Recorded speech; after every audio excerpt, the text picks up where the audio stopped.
நம்ம SmileyTrips.comல franchise business partnership offer பண்ணிருக்காங்க. Just 5 lakhs to 10 lakhs investment பண்ணி உங்க ஏரியால SmileyTrips.com ஓட ஷோரூம் ஓபன் பண்ணிரலாம். Visit SmileyTrips.com. இங்கு போகிறோம் தவட்டமாக வாழ்வில் வாழ்கிறோம் சேர்ந்து போகிறோம். வணக்கம், மாலை வணக்கம். இந்த நேரு உள் விளையாட்டு அரங்கத்திலே 10 தலை என்று ஒரு பிரம்மாண்டமான படைப்பை உருவாக்கிவிட்டு இந்த படத்துக்கு பக்கபலமாக இருந்துவிட்டு என் பக்கத்திலே வந்து நின்று கொண்டிருக்கக்கூடிய என் அருமை தம்பி ஞானவேல் ராஜா, நானும் தாடி நீயும் தாடி, இந்த விழாவுக்கு வந்து நிற்கும் நீயோ விருந்தாடி என்று என்னை அழைத்த காரணத்தால் அன்புக்காக வந்திருக்கிறேன் ஓடோடி. நான் இந்த விழாவிற்கு வந்து மேடைக்கு கீழே அமருவேன், உங்களை எல்லாம் சந்திப்பேன் என்று நான் நினைத்து கூட பார்க்கவில்லை. நான் இந்த மேடையில் இருக்கக்கூடிய அத்தனை பேருக்கு முதற்கண் என்னுடைய வணக்கத்தை தெரிவித்துக் கொள்கின்றேன். நான் அவர்களே இவர்களே என்று அழைக்க ஆரம்பித்தால் எனக்கு நேரம் பத்தாது. அதனால் அத்தனை பேருக்கும் என்னுடைய வணக்கம்.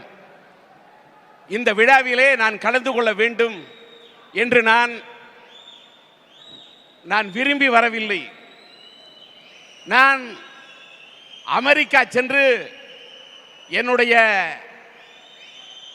உடல்நிலை காரணமாக நான் அங்கே மருத்துவ சிகிச்சை பெற்று வந்ததற்கு பின்னால் நான் எந்த கூட்டம் இருக்கக்கூடிய இடத்துக்கும் செல்வதில்லை. இங்கேயோ திரளான கூட்டம். ஆனால் நான் இங்கே வர வேண்டும் என்று என் மகனுக்கு என் மீது ஒரு நாட்டம். நான் வர மறுத்தால் என் மகனுக்கு வந்து விடுமோ வாட்டம் என்று லேசாக பார்க்க நினைத்தேன். ஒரு சின்ன நீரோட்டம், ஒரு மேலோட்டம். நான் வர வேண்டும் என்று என் எஸ்டிஆர் ரசிகர்களுக்கோ போராட்டம். என்னை பார்த்ததும் கண்களிலே ஆனந்த நீரோட்டம். அதற்கு காரணம் இந்த 10 தலை படத்தின் தேரோட்டம். இசை வெளியீட்டு விழாவின் முன்னோட்டம். என்னை வைத்து என் மகன் பார்க்கிறானோ இப்படி ஒரு கண்ணோட்டம். என் மகனும் தமிழிலே பேசட்டும் எண்ணாட்டம், பாடட்டும் எண்ணாட்டம், பல்லாண்டு வாழட்டும் இறைவன் அருளோட்டம். இப்படி நான் பேச ஆரம்பிச்சே பேசிக்கிட்டே இருப்பேன். எனக்கு பேச பொழுது விடிகிற வரைக்கும் பேசுவேன். ஆனால் என் மனைவி உஷா ராஜேந்தர் இந்த விழாவுக்கு வந்திருக்கின்றார். நீங்க பேசாம தான் வரணும். ஏன் தெரியுமா? என்னுடைய இதயம் அவள், உயிர் உள்ளவரை உஷா என்று கரம் பிடித்த என் மனைவி, என் இதயம் உயிருள்ளவரை உஷாவிலே என் வாழ்க்கையிலே வந்ததை உதயம். அதற்கு காரணமான என் உயிருள்ளவரை என் இதயம். அவளால் வந்ததே தான் என் வாழ்க்கையிலே சதயம். சதயம் என்றால் இதயம் என்றால் என்ன, உதயம் என்றால் என்ன, சதயம் என்றால் என்ன என்று யாருக்கு புரிகிறதோ இல்லையோ, நான் கண்டெடுத்த உதயம் என் மகன் சிலம்பரசன் உதயமான அந்த உதயத்துக்கு தெரியும், என் இதயத்துக்கு தெரியும். நான் வர மறுத்தேன். என் மனைவி சொன்னால், வெந்து தணிந்தது காடு படத்தின் விழாவிற்கே என் நண்பர் ஐசரி கணேசன் அழைத்தார். நான் அப்பதான் அமெரிக்காவிலேருந்து வந்திருக்கேன். என்னால் வர இயலாது நண்பா, நான் தூரத்தில் இருந்து பார்க்குற அப்படின்னு சொன்ன என் நண்பன். ஆனால் இந்த விழாவுக்கு என் நண்பன் என்ன உடலை. என்னை உடலாததுக்கு காரணம் என் இனிய நண்பர் யாருன்னு கேட்டாக்கா தனஞ்சயன். தனம் என்னுடைய கையை பிடித்து அழைத்து வருவதைப் போல தனஞ்சயன் என்னை மேடைக்கு அழைத்து வந்தார்.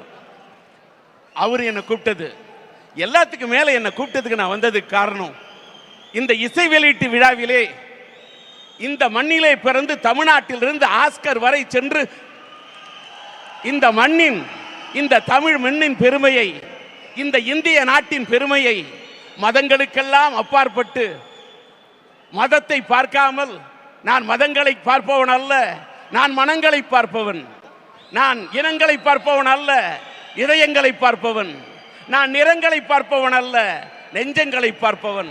அப்படிப்பட்ட நான் அந்த ஆஸ்கர் வரை சென்று விட்டு வந்த அந்த ஆருயிர் தோழனை அவருக்கு ஒரு நினைவு பரிசை கொடுக்க வேண்டும் என்று சொன்னார்கள். எதை கொடுக்க போகிறார்கள் என்று தெரியாது.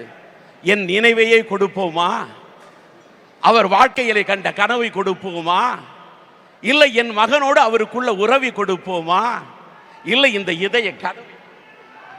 வந்தேன், ஒரு வீணையை கொடுத்தார்கள். அந்த வீணையை பார்த்தேன் வெள்ளி, என் இதயத்தை தர நினைத்தேன் அள்ளி, அழைத்தவுடன் வந்தேன் துள்ளி, அந்த வீணையிலே பார்த்தேன் வெள்ளி, அதுவோ வீணை, நீ இசைத்தால் சொட்டுகிறது தேனை, உனக்கு என் கையால் தந்தேன் அந்த வீணை. என் மனைவி சொன்னார், அதிகம் பேச வேண்டாம், முகத்தை மட்டும் காட்டுங்கள், அவருக்கு நினைவு பரிசை கொடுத்து விட்டு கீழே வந்து விடுங்கள் என்று சொன்னார். நான் என் மனைவி வார்த்தை, மனைவி சொல்லே மந்திரம், ஆனால் அதையும் மீறி நான் பேசுகிறேன், இது என்னுடைய தந்திரம்.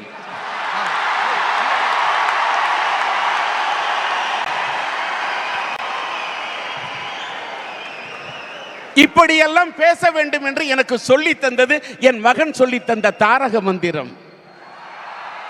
ஒன்று, மேடை ஏறக்கூடாது, மேடை ஏறிவிட்டால் என்னுடைய ரசிகனை திருப்திப்படுத்தாமல் அப்பா நீங்கள் இறங்கக்கூடாது. நீங்கள் அப்பா கலைஞனாக இருந்து நீங்கள் உழைத்துக் கொண்டே இருக்க வேண்டும். என் தந்தை உறங்கக்கூடாது, என் தந்தையின் புகழ் இறங்கக்கூடாது.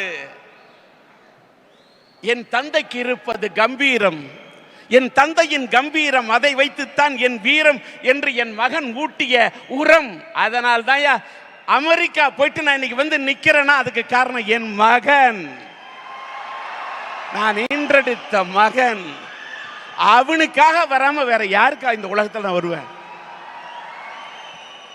அதனால சுருக்கமா, நான் மேல மேடையில ஏறும்போது பாடிக்கிட்டு இருந்தாங்க, எல்லாரும் பேசினாங்க, மெய்க்கு எக்கோவா இருந்தது.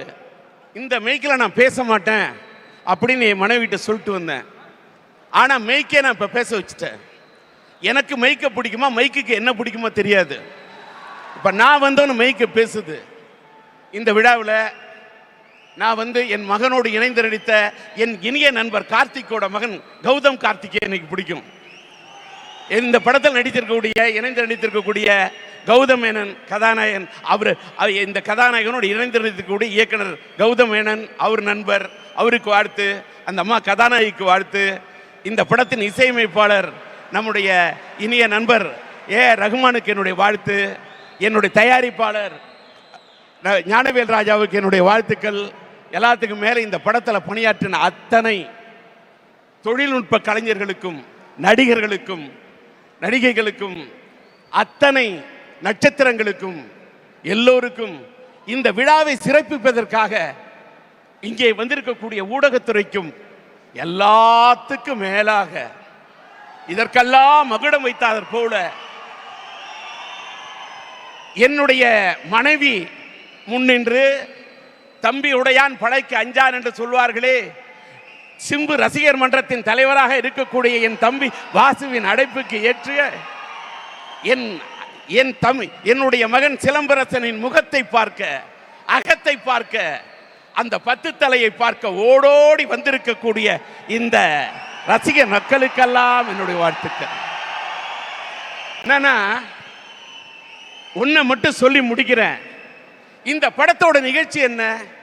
10 தலை இசை வெளியீட்டு விழா. எனக்கு 10 தலைனாலே பிடிக்கும். ஏன்னா ராவணனுக்கு இருந்தது 10 தலை. நான் ராம பக்தன். ராவணனுக்கு ஏண்டான்னு கேட்டான் 10 தலை. ராமன் கையால் வெட்டுப்பட வேண்டும் என்று வேண்டுதல, அதனால் தான் அவனுக்கு 10 தலை என்று சொன்ன. இப்படி பேசுவது எனக்கு கைவந்த கலை. இங்க கூடியிருக்கும் கூட்டமோ கடல் அல. என் மகன் சிலம்பரசனுக்கு நான் கத்து தந்தேன் நடித்தல, துடித்தல, படம் பிடித்தல, பாட்டு படித்தல, கவிதை வடித்தல, கற்றுக் கொடுத்தேன் ஆடுதல, பாடுதல, ஓடுதல, நாடுதல, வழி தேடுதல, வெற்றி நட போடுதல. அவனுக்கு சொல்லி தந்த வசனம் சொல்லுதல, வாழ்க்கையில் வெல்லுதல, புரிந்து கொள்ளுதல, சில விஷயங்களை தள்ளுதல, வசூல அள்ளுதல. அவனுக்கு கத்துக் கொடுத்த கதை கதைத்தல, கலையை சுவைத்தல, இசையை இசைத்தல, மக்களை மதித்தல, இறைவனை துதித்தல, ரசிகர்களை நினைத்தல, ரசிகர்களை அரை வணத்தல. நினைச்சு பார்த்தான் ரசிகர்களுடைய அன்பு காட்டுதல, உணர்ந்து பார்த்தான் அந்த பாராட்டுதல, உணர்ந்து பார்த்தான் கை தட்டுதல, ரசிகர்கள் சுவரொட்டி ஒட்டுதல. அவர்கள் எண்ணி பார்த்தான் அவர்கள் அவனை ஏற்றுதல, போற்றுதல. அவர்கள் என் மகன் மீது வைத்த பட்டுதல. அவன் நடித்த படம் 10 தலை. அதனாலதான் இங்க கூடியிருக்கு இந்த 10,000 தலை. படம் பார்க்க காத்திருக்குது பல லட்சக்கணக்கான தலை. இன்னும் சொல்ல போனா காத்து கொண்டிருக்கிறது கோடிக்கணக்கான தலை. அது வசூல கொட்டி கொடுக்கும் தலை. அதுதான் இந்த 10 தலை. இது ஓயாத அலை.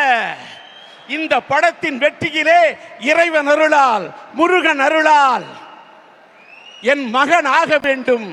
அந்த முருகன் அருளால் அவன் உயர்ந்து நிற்கும் ஒரு மலை என்று அந்த இறைவனிடத்திலே பிரார்த்தித்து எனக்கு வாய்ப்பு தந்த இந்த 10 தலைக்கும் என் நண்பன் ஒரு கும்கி மாறி இந்த படத்தின் வெற்றியை நீ கும்கி தர வேண்டும் என்று என் நண்பனை வாழ்த்தி, இந்த விழாவுக்கு என்னை அழைத்த தனஞ்சயனை வாழ்த்தி, என்னுடைய இனிய நண்பர் என்னுடைய மகன் படனாலே ஒரு தனி ஸ்பெஷல் கேர் எடுத்து வாசிக்கக்கூடிய ரகுமான் அவருக்கும் என்னுடைய நன்றியை தெரிவித்து, நாங்கள் அழைத்த குரலுக்காக ஓடி ஓடி வந்த அத்தனை ரசிகர்களுக்கும்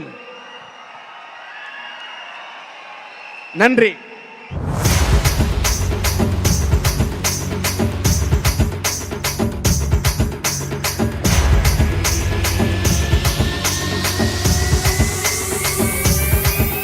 தென்னாலி கூட என்ன ரொம்ப கேட்டாரு. என்ன கேட்டது வந்து தேவயானி கேரக்டருக்கு. நான் சொன்னேன் சார் அவ்வை சண்முகில அவங்களோட பேரா பண்ணிட்டு இந்த படத்துல நான் எப்படி இன்னொருத்தருக்கு பேரா பண்ணோம், அது சரியா வராது அப்படின்ட்டு. ஐயோ அதுக்கு நான் ஆல்ரெடி ஜோதிகா கிட்ட பேசிட்டேனே அப்படின்னு. சில நேரத்துல எனக்கே கஷ்டமா இருக்கு. நான் ஆக்ட் பண்றேன்னானே எனக்கு தெரியாம, இப்போ ஆக்ட் பண்றோம்னா ஏதோ ஒரு இது இருக்கும் இல்லையா, இந்த டயலாக் மாத்திரம் ஃபுல்லா இப்படி சொல்லிட்டு லாஸ்ட்ல அப்படி பண்ணிடுங்க அப்படின்னாரு. அது சொல்றது ஈஸியான பண்ணணும். It was very different. It was quite challenging also.